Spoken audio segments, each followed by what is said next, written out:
రామారావు గారి విగ్రహం అంటే ఇక్కడ పెడతామని చెప్పేసి చెప్తున్నారు.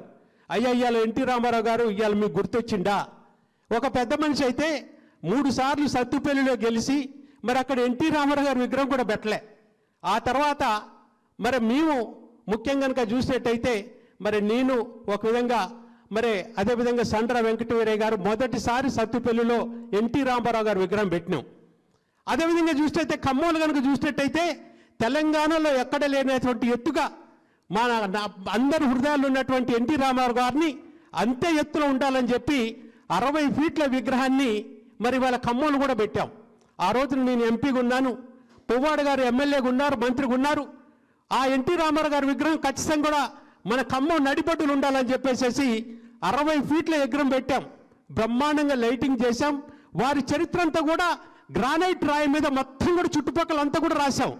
అటువంటిది కనీసం ఆ విగ్రహాన్ని ఈ రోజున ఉన్న లైట్లను కూడా మార్పేసి అక్కడ ఉన్నటువంటి చరిత్రను కూడా చెరిపేసి ఈ విధంగా అక్కడ గ్రానైట్ రాళ్లల్లో ఎన్టీ రామారావు గారి చరిత్ర చూపెడితే ఆ రాళ్లను కూడా తొలగించారు.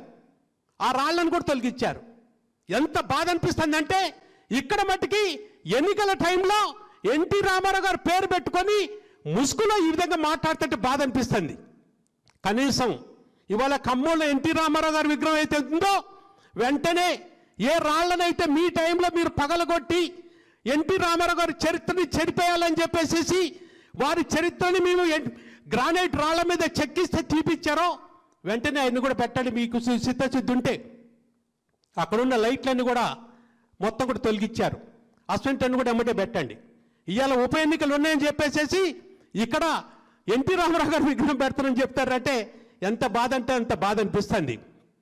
అదే కాకుండా